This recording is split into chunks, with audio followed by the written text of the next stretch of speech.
The countdown to the World Cup is in its final days. These are the signs the games are approaching. Military booths roaming around the historic district among throngs of foreigners, most of them here for opening game. Close to 200,000 military troops are going to be deployed throughout the country during the games. Here in Salvador, a training is taking place. As you can see, the military here is standing guard. There's about 5,000 military troops alone in this particular area. This has not only proven to be an expensive price tag for Brazil, but also one of the largest military deployments since the military regime. Security has been one of the major concerns for FIFA, the international body responsible for the World Cup.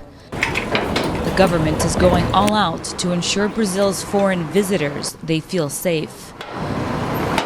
Just here by this sign there was two great big trucks full of soldiers with big guns, which is kind of scary, but it kind of makes you feel safe too, so it was good. It would seem Brazil is gearing up for war. 5,000 military troops and elite police forces were deployed this past weekend to Brazil's northeast cities, Salvador and Recife. Esse treinamento inicial aqui é para a gente ter uma maior aproximação com a população. Na Copa vai precisar de mais segurança pela questão da quantidade de turistas que vão vir para cá, né? E pela quantidade de pessoas que vão vir de outros estados também do Brasil. Segurança até o presente momento, né? A segurança está boa. Brazil has spent close to $900 million on its safety and security plan. It includes the deployment of 200,000 military troops throughout the country, several Navy wartime ships, all divisions of the police, and up to 100,000 police officers will be on the streets. New, non-lethal weapons have been coming in by the truckloads. Government officials warned of intolerance to the Black Bloc and any groups that seek to, quote, wreak havoc during the games.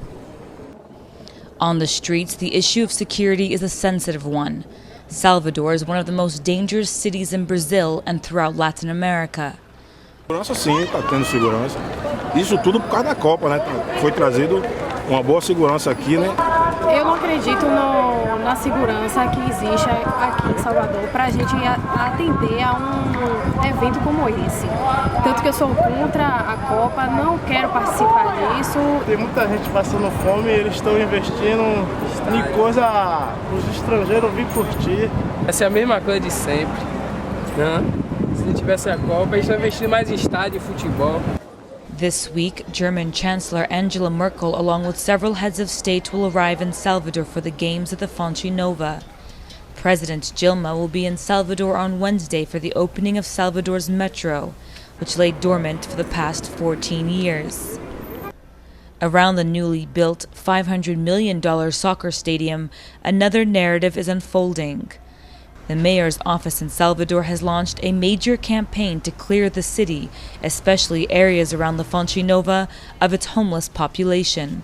It happens like during the carnival in Brazil, in Salvador. In general, when we are near any like big event of the city, especially those events that foreigners are coming, what happens is that the governments, and it's not exactly what they say, but I think it's like a strategy to clean aesthetically the city.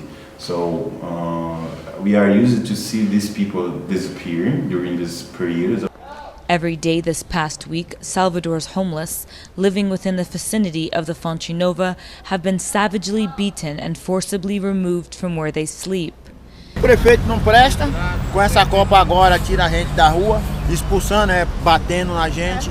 Por mim ele não vai para lugar nenhum, porque ele é um miserável. Fazer molhar o lugar que a pessoa está dormindo, pegar os papelão, levar. The operations have taken place at 5 a.m. in the morning under the guise of night.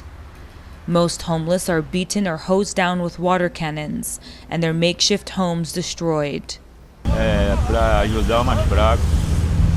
Eu acho que a prioridade é isso aí. Já que ele não queria ninguém na rua, ele arranjasse emprego, alguma coisa assim, uma ocupação. The issue of abuse is also a major concern. Amnesty International just released a scathing report that warns of indiscriminate police and military violence during the World Cup. Brazil passed a number of laws over the last 6 months, which Amnesty says will be misused to punish those who take to the streets.